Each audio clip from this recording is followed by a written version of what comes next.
दोस्तों नई अपडेट्स आ चुकी हैं। इस इमिग्रेशन में कौन कौन अप्लाई कर सकता है। जिन लोगों के केस पहले रिजेक्ट हो चुके हैं क्या वो अप्लाई कर सकते हैं। जिन लोगों को फौरी दफिया मिला है क्या वो अप्लाई कर सकते हैं। जिन लोगों के पास कॉन्ट्रैक्ट नहीं है क्या वो अप्लाई कर सकते हैं। और वो कौन लोग हैं जो विदाउट कॉन्ट्रैक्ट अप्लाई कर सकते हैं। जो लोग पिछले 5 सालों में किसी भी क्रिमिनल एक्टिविटी में मुलविस रहे हैं क्या वो इस इमिग्रेशन में अप्लाई कर सकते हैं। या जो लोग क्रिमिनल एक्टिविटी में मुलविस रहे हैं क्या वो लोग कॉन्ट्रैक्ट किसी को दे सकते हैं। क्या पासपोर्ट के बगैर इमिग्रेशन अप्लाई हो सकेगी और पाकिस्तानी एम्बेसी का इसमें क्या किरदार होगा। जो लोग माली हैं यानी कि बागीचों वगैरह काम वगैरह करते हैं, देखभाल करते हैं, बागों की देखभाल करते हैं, पार्क्स की देखभाल करते हैं, क्या वो लोग इस इमिग्रेशन में अप्लाई कर सकते हैं। और भी बहुत कुछ जानिए इस वीडियो में।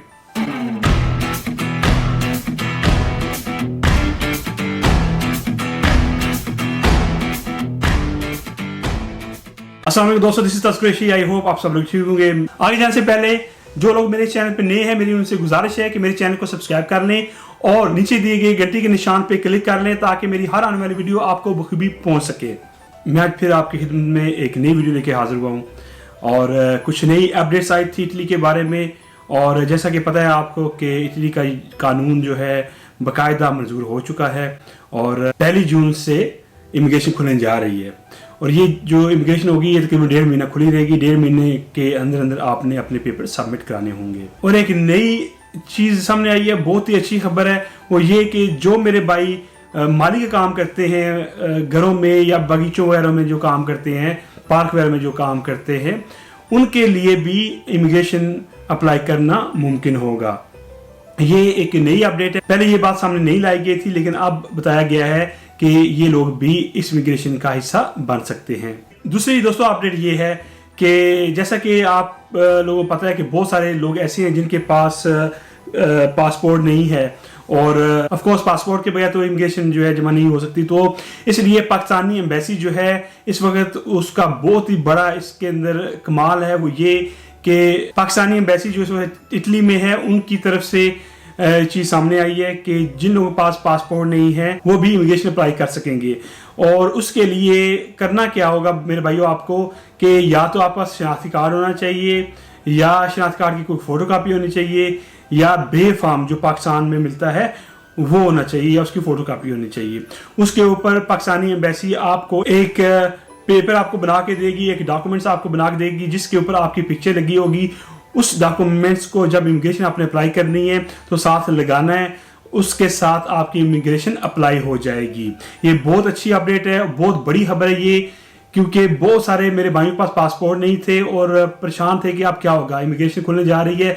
तो इसमें मैं समझता हूँ कि हमारे जो इटली में पाकिस्तानी हैं और उसके बाद इटली में जो हमारी एम्बेसी है उसका बहुत बड़ा किरदार है। और ये जो पेपर इशू किया जाएगा ये इटालियन अथॉरिटी को एक्सेप्टेबल होगा, यानी इटालियन अथॉरिटी जो है इसको एक्सेप्ट करेगी इस पेपर को और आप इमिग्रेशन अप्लाई कर सकेंगे इस पेपर के साथ। ये जो नई अपडेट आई है, नया कानून पास हुआ है, इसमें दोस्तों फसलों की कटाई है, फ्रूट, मछली का फार्म, मुर्गी फार्म, घोड़ों का जो फार्म होता है, उसके बाद घरों में काम करने वाले लोग जो बुजुर्गों का ख्याल रखते हैं, घरों की सफाई वगैरह करते हैं, वो लोग भी इस इमिग्रेशन का हिस्सा बन सकते हैं।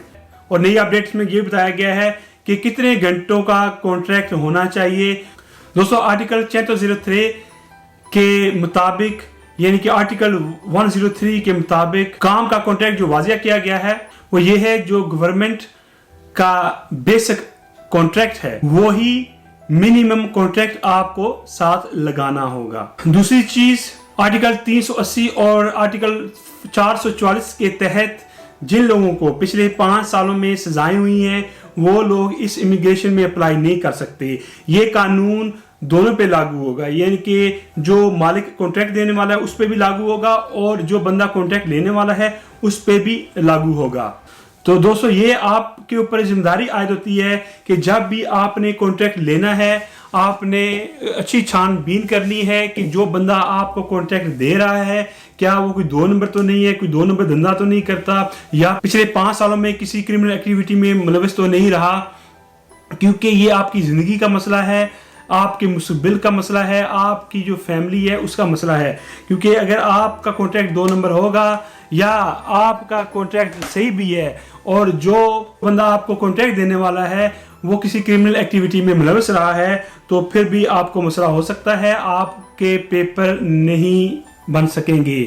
तो आपने बिल्कुल किसी को पैसे नहीं देने, एजेंटों के हाथों नहीं चढ़ना। आपने कोशिश यही करनी है कि खुद आपने कॉन्ट्रैक्ट ढूंढकर कॉन्ट्रैक्ट लेना है और कॉन्ट्रैक्ट साथ लगाना है। जो लोग सीजनल वर्क वीजा पे आए थे और उनका वीजा 31 अक्टूबर 2019 को एक्सपायर हो गया था, उसके बाद वो वापस अपनी होमलैंड में नहीं गए, यहाँ पे ही रुक गए इटली में, तो वो भी ये इमिग्रेशन अप्लाई कर सकेंगे विदाउट कॉन्ट्रैक्ट। यानी कि इस इमिग्रेशन में सिर्फ वो लोग विदाउट कॉन्ट्रैक्ट इमिग्रेशन अप्लाई कर सकेंगे जिन लोगों का वीजा 31 अक्टूबर 2019 को एक्सपायर हो गया था और उसके बाद काम ना होने की वजह से वो अपना वीजा रिन्यू नहीं करवा सके। वो लोग इस इमिग्रेशन में विदाउट कॉन्ट्रैक्ट अप्लाई कर सकेंगे। उनको 6 महीने की सोजोर्नो दी जाएगी। जब 6 महीने की सोजोर्नो उनको मिलेगी, उस सोजोर्नो के ऊपर वो अपनी होमलैंड नहीं जा सकेंगे। उसके बाद उनको क्या करना है कि दोबारा कॉन्ट्रैक्ट ढूंढना है। जब कॉन्ट्रैक्ट मिल जाएगा फिर दोबारा सोजोर्नो रिन्यू कराने के लिए जमा होगी। जब वो रिन्यू हो जाएगी, जो नई सोजोर्नो मिलेगी उस पर आप अपनी होमलैंड जा सकेंगे। अगर किसी के पास अजाइलम वाली सोजोर्नो है और वो अप्लाई करना चाहता है इस इमिग्रेशन में, तो उनको पहले वाले जो पेपर हैं, चाहे किसी किस्म के पेपर हैं, अजाइलम के हैं चाहे किसी किस्म के पेपर हैं, वो छोड़ने होंगे। लेकिन मैं आपको मशवरा दूंगा कि पहले आपने बिल्कुल पेपर नहीं छोड़ने। उसका तरीका क्या है कि जब आप इमिग्रेशन अप्लाई करेंगे, आपकी इमिग्रेशन अप्रूव हो जाएगी, आपके फिंगरप्रिंट्स हो जाएंगे। जब आप सोजोर्नो लेने के लिए जाएंगे तो आपने एक एफिडेविट साथ लेके जाना है जिसके ऊपर लिखा होगा कि जी मैं ये पेपर, चाहे वो अजाइलम के हूँ, जिस तरह के भी आपके पास पेपर हूँ, आपने लिखना है कि मैं वो पेपर विड्रॉ कर रहा हूँ। और जब आप इमिग्रेशन वाले पेपर लेने जाएंगे तो फिर आपको वो एफिडेविट साथ जमा कराना होगा। अगर मेरे भाई जो एफिडेविट नहीं लेके जाएंगे, मैं मशवरा दूंगा कि एफिडेविट आप पहले से बनवा के लेके जाएं। अगर नहीं लेके जाएंगे तो वहीं पे आपको एक पेपर दिया जाएगा जिसके ऊपर ये लिखा होगा जी कि मेरे फला फला पेपर है, मैं उनसे विड्रॉ कर रहा हूँ, और आपने वहां साइन करने हैं। और जो लोग विदाउट कॉन्ट्रैक्ट जमा कराएंगे, यानी कि जो सीजनल वीजा पे आए थे, वो पेपर जब जमा कराएंगे तो उनकी 160 यूरो फीस एक है और 30 यूरो फीस एक है, यानी कि 190 यूरो उनकी फीस होगी। दोस्तों, जो मालिक आपको कॉन्ट्रैक्ट देगा और आपके लिए इमिग्रेशन अप्लाई करेगा, उसको और जिसको कॉन्ट्रैक्ट मिलेगा, यानी कि काम देने वाला और काम लेने वाला, उनको इंस्पेक्टोरे दल्ला वर्रोकी की तरफ से इंस्पेक्टर चेक करेगा। बहुत सख्ती से ये चेकिंग होगी कि क्या वो बंदा जिसको कॉन्ट्रैक्ट मिला है वो काम पे जा रहा है या नहीं जा रहा। उसके बाद जो मालिक है जिसने कॉन्ट्रैक्ट दिया है, क्या वो कोई दो नंबरी तो नहीं कर रहा, क्या उसने पैसे देके ये कॉन्ट्रैक्ट तो नहीं बेचा। ये बहुत सख्ती होगी। इसलिए मैं उन भाइयों को जो कॉन्ट्रैक्ट देंगे या जो लोग मेरे भाई कॉन्ट्रैक्ट लेंगे, उनके लिए मैं वाजा करूं कि बहुत सख्ती होगी इस दफा। आप लोगों ने कोई दो नंबरी नहीं करनी, पैसे दे के कॉन्ट्रैक्ट नहीं लगाना, ओरिजिनल चीज करनी है, ओरिजिनल काम करना है, ताकि जो कॉन्ट्रैक्ट आप पास हो आप काम भी करें जाके, ताकि अगर चेकिंग हो भी जाए तो आपको कोई डर खतरा ना हो। इसकी वजह ये दोस्तों कि आपको पता है कि हजारों यूरो दे के आप कॉन्ट्रैक्ट खरीदेंगे और ये इतने सालों के बाद आपको अपॉर्चुनिटी मिली है इमिग्रेशन अप्लाई करने के लिए। अगर आप कोई दो नंबरी करेंगे, कोई 2 नंबर पेपर लगाएंगे, पैसे देके कॉन्ट्रैक्ट वगैरह खरीदेंगे, फिर आप पकड़े जाएंगे। एक तो आपके पैसे भी जाया होंगे, टाइम भी जाया होगा और परेशानी लहदा से होगी। तो इसलिए मैं बार बार एक ही चीज कहता हूं कि आप लोगों ने एजेंटों के हाथों नहीं चढ़ना, आप लोगों ने किसी को पैसे दे कॉन्ट्रैक्ट नहीं लगाना। जो मालिक आपको कॉन्ट्रैक्ट देगा उसकी 400 यूरो फीस है, जस्ट 400 यूरो फीस है उसकी। तो आप को से अगर कोई 2-3 हज़ार यूरो मांगता है तो आपने बिल्कुल नहीं देना, क्योंकि जो बंदा लालच कर रहा है पैसों की और पैसे लेके आप कॉन्ट्रैक्ट दे रहे हैं, और क्या पता कि सिर्फ आपको नहीं उसने और 10 बंदों को कॉन्ट्रैक्ट दिया हो, यानी कि उसके पास जो कैपेसिटी है लोगों को कॉन्ट्रैक्ट देने की वो 2 बंदों की है और उसने 6 बंदों को कॉन्ट्रैक्ट बेचा हो, तो मेरे भाइयों नुकसान आपको होगा, आपके पेपर रिजेक्ट हो जाएंगे, आपको मसला हो सकता है। तो इसलिए अगेन छानबीन करके आपने कॉन्ट्रैक्ट लेना है, और जब कॉन्ट्रैक्ट लेना है तो काम भी वहां पे करना है आपने, ताकि आपको कोई डर खतरा ना हो। और दोस्तों, ये जो कॉन्ट्रैक्ट है ये लवोरो सबर्दीनातो का होगा, इसे इंग्लिश में वेज लेबर कहा जाता है। ये पहले ऑनलाइन सेंड किया जाएगा, फिर उसके बाद इसको फिल करके पोस्टे में जमा कराना होगा। अच्छा, जब पोस्टे में ये जमा कराना है तो जो मालिक है जिसने कॉन्ट्रैक्ट आपको देना है उसका भी साथ जाना लाजमी होगा, यानी कि जो वर्कर है और जो मालिक है काम देने वाला, उन दोनों को जब कॉन्ट्रैक्ट जमा कराना है पोस्टे में तो साथ जाना होगा, क्योंकि वहां पे उन्होंने साइन करने हैं। अब प्रूफ की तरफ आते हैं कि कौन सा प्रूफ एक्सेप्टेबल होगा। कुछ चीजें गवर्नमेंट ने जो है वाजिया की हैं। जो लोग 8 मार्च 2020 से पहले इटली में मौजूद थे उन्होंने इस किस्म के प्रूफ जो है वो देने हैं।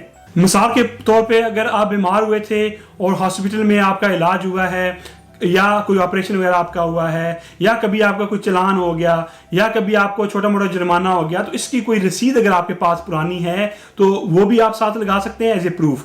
जो लोग विजिट वीजा पे आए थे और इटली में आके लैंड हुए थे, उनके पासपोर्ट के ऊपर एंट्री की इमिग्रेशन की एक स्टैंप लगती है, जिसमें जब बंदा एयरपोर्ट पे उतरता है तो आपके पासपोर्ट के ऊपर स्टैंप लगाई जाती है। वो स्टैंप भी एक्सेप्टेबल होगी, वो भी एक किस्म का प्रूफ है। उसके बाद जिन लोगों के फिंगरप्रिंट्स हुए थे किसी किस्म के भी, एक्सेप्ट द क्रिमिनल केसेस, यानी कि क्रिमिनल एक्टिविटी के अलावा अगर किसी के कोई फिंगरप्रिंट्स वगैरह हुए हैं जालिम के या किसी और वजह से, वो भी आपके पास प्रूफ है, वो भी आप जमा करा सकते हैं। जिन लोगों को फोलियो दिफिया मिला था और नॉर्मल फोलियो दिफिया मिला था वो भी इमिग्रेशन अप्लाई कर सकते हैं, लेकिन जो क्रिमिनल एक्टिविटी में मुलव्वस थे, जो किसी जुर्म की वजह से उनको फोलियो दिफिया मिला था, वो इमिग्रेशन अप्लाई नहीं कर सकते। और यही कानून जो है वो जो काम देने वाला है उस पर भी लागू होता है। जो काम देने वाला है अगर वो भी किसी एक्टिविटी में मुलव्वस था, अगर उसने कोई क्राइम किया हुआ है या उस पर कोई रिपोर्ट कटी हुई है पिछले 5 सालों में, तो वो भी इस इमिग्रेशन के लिए कॉन्ट्रैक्ट नहीं दे सकता। अब कुछ क्वेश्चन लेते हैं दोस्तों के। बहुत सारे लोगों ने क्वेश्चन पूछे हैं, जिसमें मैंने चंद क्वेश्चन जो हैं वो निकाले हैं आंसर देने के लिए। आमना बीबी पूछती है कि सर अगर किसी के पास कॉन्ट्रैक्ट भी नहीं है, मालिक भी नहीं है, तो वो कैसे ये इमिग्रेशन अप्लाई कर सकता है। आमना साहब बात यह है कि फिलहाल इस वक्त जो अपडेट यही है कि जिन लोगों ने इमिग्रेशन अप्लाई करनी है कॉन्ट्रैक्ट उनके लिए लाजमी है। कल का पता नहीं है, क्योंकि मैंने पहले भी जो पिछली वीडियोस में बताया था कि जो वेटिकन सिटी के पोप हैं और एग्रीकल्चर मिनिस्टर तेरेसा बेलानोवा, उनकी कोशिश यही है कि ये इमिग्रेशन सबके लिए खोली जाए ताकि सब इमिग्रेशन अप्लाई कर सकें। हो सकता है, चांसेस बहुत ज़्यादा हैं कि आने वाले दिनों में या इमिग्रेशन को जब कुछ दिन रह जाए बंद होने में, तो ये इमिग्रेशन सबके लिए ओपन कर दी जाए, फिर सब लोग इमिग्रेशन अप्लाई कर सकते हैं विदाउट कॉन्ट्रैक्ट। लेकिन फिलहाल आपको कॉन्ट्रैक्ट की जरूरत है। बास्टवान साहब पूछ रहे हैं कि सर मैं दुबई से वीजा पे आया था और आके मैंने जालिम करवाई थी, क्या मैं इस इमिग्रेशन में अप्लाई कर सकता हूँ? जी बिल्कुल, आप इस इमिग्रेशन में अप्लाई कर सकते हैं, क्योंकि आप जब आए थे आपके पास एक तो वीज़ा भी था, उसके बाद आपने जालिम भी करवाई थी और फिंगरप्रिंट भी दिए थे, आपके पास प्रूफ है। आपको कॉन्ट्रैक्ट की ज़रूरत है और जो बाकी छोटे मोटे पेपर होंगे, फीस वगैरह, आप ये कर सकते हैं। आप इस इमिग्रेशन में हिस्सा ज़रूर लें। कमाल साहब पूछ रहे हैं कि सर क्या दूसरी कंट्री से लोग इसमें अप्लाई कर सकते हैं? तो कमाल साहब, आप दूसरी कंट्री से ये इमिग्रेशन नहीं अप्लाई कर सकते, आपका इटली में होना लाजमी है और आपके पास प्रूफ भी होना लाजमी है। गुरबेज सिंह दिहाल, सॉरी अगर मैं आपका नाम सही तरह प्रोनाउंस नहीं कर पा रहा, तो पूछ रहे हैं कि वी जी आपने वीडियो में बोला कि विदाउट कॉन्ट्रैक्ट अप्लाई कर सकते हैं, मेरे पास प्रूफ है, इटली का वीज़ा था, एंट्री पासपोर्ट पे हुई थी, लेकिन कॉन्ट्रैक्ट नहीं है, प्लीज़ एक बार और अप्लाई कर दें। सिंह साहब, आपके पास प्रूफ तो बिल्कुल है, लेकिन आपको कॉन्ट्रैक्ट की ज़रूरत है। अगर आपके पास कॉन्ट्रैक्ट है तो आप इस इमिग्रेशन में अप्लाई कर सकते हैं। बगैर कॉन्ट्रैक्ट के अप्लाई वो लोग कर सकते हैं जो सीजन वीज़ा पे आए थे और उनका वीज़ा 31 अक्टूबर 2019 में एक्सपायर हो गया था, वो लोग विदाउट अप्लाई कर सकते हैं। अदरवाइज और कोई भी बंदा इस वक्त नहीं है जो विदाउट कॉन्ट्रैक्ट ये वीज़ा अप्लाई कर सके। शाम ताहिर साहब कह रहे हैं कि I need contract, I can pay money for that, if someone no anyone please let me know. तो शाम साहब, मैंने पहले भी जिक्र किया, तो इस तरह पैसे दे के फंस ना जाइएगा। जिससे आपने कॉन्ट्रैक्ट लेना है आपने छानबीन करनी है कि क्या ये बंदा वाकई ठीक है, क्रिमिनल तो नहीं है, कोई 2 नंबर बंदा तो नहीं है जो पैसों के लिए कॉन्ट्रैक्ट बेच रहा है। तो आपने कॉन्ट्रैक्ट जब लेना है तो छानबीन करके लेना। अख्तर खान साहब पूछते हैं कि सर मैं फैक्ट्री में काम करता हूं, अगर ये कॉन्ट्रैक्ट खत्म करके दूसरा कॉन्ट्रैक्ट लगा के अप्लाई कर सकता हूं? तो जो मेरे भाई फैक्ट्री में काम कर रहे हैं और इस कैटेगरी में नहीं आते, जिनकी इमिग्रेशन खुली गई है और उनके पास फैक्ट्रियों के या दूसरी जगहों के कॉन्ट्रैक्ट हैं दुकानों वगैरह के, तो मैं उनको मशवरा दूंगा कि आपने अपना कॉन्ट्रैक्ट खत्म नहीं करना। आप क्या कर सकते हैं, आप एक और कॉन्ट्रैक्ट लें। आप ये कॉन्ट्रैक्ट जो आप काम कर रहे हैं फैक्ट्री वगैरह दुकानों में, ये रहने दें, वक्ती तौर पे चलने दें और 7 और कॉन्ट्रैक्ट ढूंढें। जब आपको कॉन्ट्रैक्ट मिल जाएगा फिर आप अप्लाई करें। जब अप्लाई वगैरह हो जाएगा फिर आप दूसरा कॉन्ट्रैक्ट छोड़ दें। फिलहाल छोड़ के दूसरा ना लें, कि जब तक आपका पक्का काम नहीं हो जाता आप अपने काम को ना छोड़ें। अवैस अली साहब पूछते हैं कि सर मैंने 2 बार जालिम करवाई थी, पहली दफा रिजेक्ट होगी, दोबारा मैंने अप्लाई की है, तो क्या मैं पेपर जमा करा सकता हूं?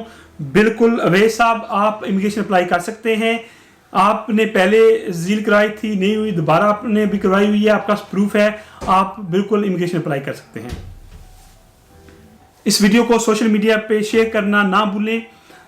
व्हाट्सएप पे जरूर शेयर करें अपने दोस्तों के साथ, ताकि हर किसी को ये इंफॉर्मेशन मिल सके। मिलते हैं एक नई वीडियो के साथ। तस्करी शुक्र इजाज़त, अल्लाह हाफिज।